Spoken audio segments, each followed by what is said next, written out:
Hey guys, in today's video I'm going to be filming my 8 and 9 week pregnancy update. I have filmed 2 videos so far. The first one was my 4 and 5 week update. The other one was 6 and 7, and this one's going to be 8 and 9. I don't know if I'm going to be doing like weekly, bi-weekly, monthly updates, kind of just doing whatever works for me right now. So I'm combining 8 and 9 weeks for this video, and I'll be looking at my phone for some notes. The major thing for this week is that the nausea set in really bad. So we went on vacation to Florida and I felt so good, as good as you can for being pregnant, but I felt really good. I was able to fully, like, we went to Disney, we were out in the pool all day, like I was able to do it all and I felt fine. And then we got home and I think I turned 8 weeks while we were in Florida. I think maybe like the last day or something we were there. And I swear, like the day after I turned 8 weeks, I think that was our last day. Like we were driving home that day and I started to feel super sick. And that was, I think, a Friday, and then we got home on Saturday. When we got home on Saturday, I could not leave the bed all day. I was so incredibly sick to my stomach.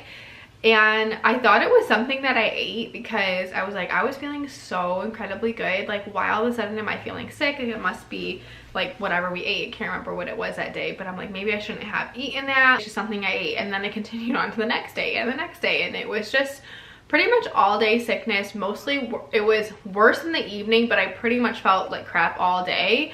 But in the evening I was not able to function, because in the evening I was so incredibly tired, on top of being super sick and having to take care of the kids and do dinner and bath and bed and all that. I was literally crawling into bed with my children. We were eating dinner in bed most of the nights because I just wanted to lay down, and I let them eat dinner in my bed. I would put down a really big towel and they were eating dinner in bed, because I literally couldn't function. We were mostly ordering out because there was no way that I was going to eat anything that I was cooking. It all sounded absolutely disgusting to me. I wanted to eat like bagels or Chinese food. So every morning I wanted a bagel, and I would make a bagel and it would make me so sick, but it was literally the only thing that I wanted to eat, the only thing that sounded good, and I would eat it, and then I would be laying on the couch for like the whole morning, sick to my stomach. It was horrible. And I could just continue to eat the bagels though, because nothing else sounded good. And then in the evening I would make Tommy dinner and make the kids food, and then I would not be able to eat it, and I just wanted to like order out because nothing sounded good to me. So I really did not think, like, I felt so good, again, as good as you can feel for being pregnant, especially compared to my first 2, that I was like, this is gonna be a breeze. Like, I'm not like super sick. Like, I have like super intense cravings for carbs and everything, but like I'm not feeling sick, you know. I was a little nauseous, but like I was able to handle it. No. And all of a sudden it was like, no, here it is. Here, you're not missing this time. Like, you are gonna get nauseous.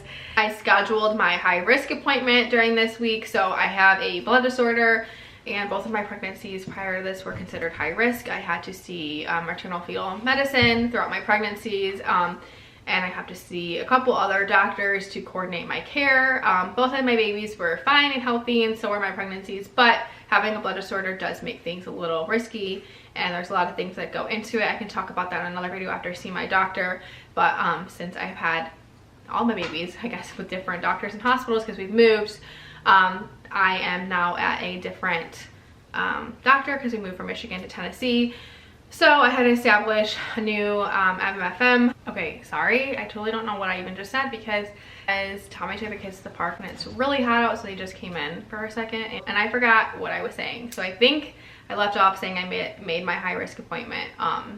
So I'll follow up more when I know more, but basically with my 2 other pregnancies, they just kind of follow my care closely, and I have more appointments and more ultrasounds and more tests done, and all of those things. And then labor and delivery is pretty monitored, and I can't have an epidural, and like there's all these things because they don't know how much I'm gonna bleed. They don't know if the baby's going to have what I have.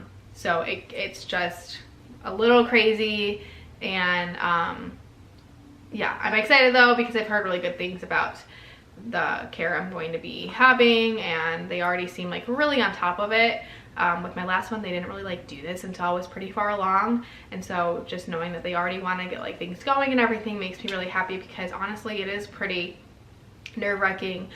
Even though I've been through it twice and I know that things have been fine, like every pregnancy is different and all that, and it is pretty nerve-wracking to know that I do have a blood disorder, and usually the pregnancy is fine is what they say. It's more of the delivery, but it makes me pretty anxious thinking about it. So I'm happy to have the care that I'm going to be having, and doctors and everything, they just seem like they know what they're talking about.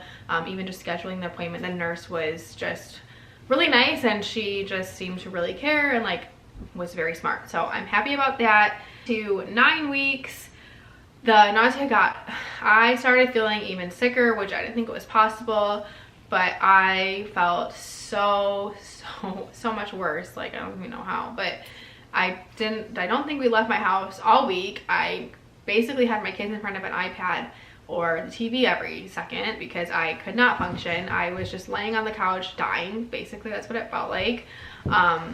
Getting up was so hard for me, like seriously, to even make them food. Like, it was a really rough week. Tommy was working too, so I was basically in survival mode for myself and for my children, like keeping everyone alive and fed, and I felt so much guilt. Like, I really struggle with mom guilt, always have.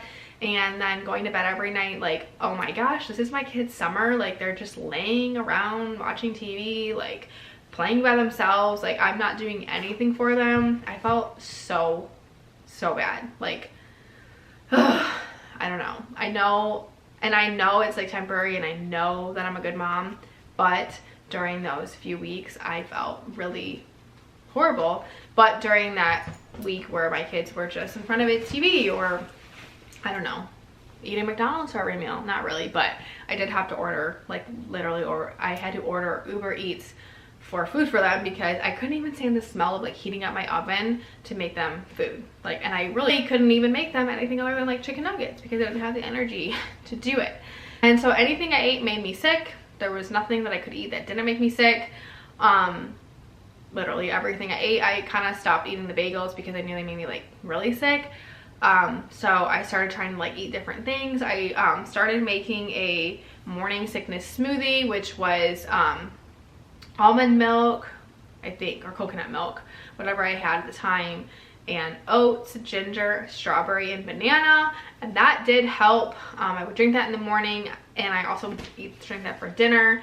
And the ginger and the banana, like, I think kind of helped, and the oats would kind of keep me full, but that still made me not feel amazing. But the thing is, I was so hungry, so that stinks, because it's not like I didn't have an appetite. Like, I was nauseous but hungry, and then I would eat and I would get sick, and then it was just like nothing could really help me. I did order like a bunch of things off Amazon, like vitamin B, like lollipops. I ordered like those Preggy Pops. I ordered another thing by like Pink Stork. They were for morning sickness, and those like helped a little bit.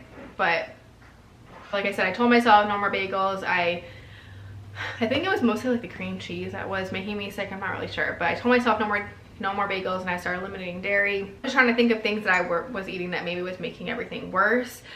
Someone on Instagram told me that like regular Coke or Coke slushies would help, and I actually did. So I bought a bunch of that, and I would just sip on that throughout the day, and it actually really helped. And what else did I write? I was still beyond exhausted, which, yes, still beyond exhausted.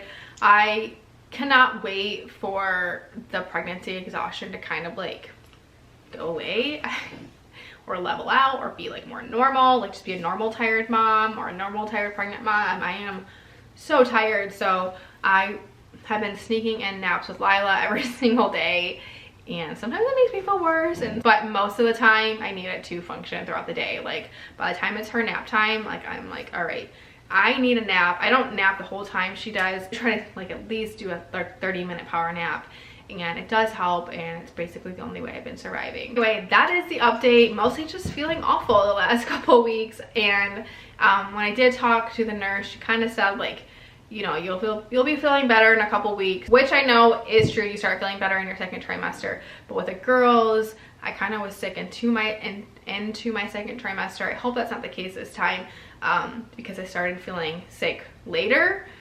I'm worried that I will feel sick later into my pregnancy too. With the girls, I kind of felt sick like pretty early on, so I'm hoping that's not the case. If you guys have any tips or anything for nausea or morning sickness, let me know, because I've been struggling. I'll leave the stuff that I've been using in the description box in case you guys want to check it out. I really have been liking the vitamin B lollipops and the Pink Stork morning sickness ones even more than the Preggy Pops. Thank you for watching. Subscribe if you haven't already, and I will see you guys in my next video. Bye. I see it in your eyes. Yeah, I can read the signs.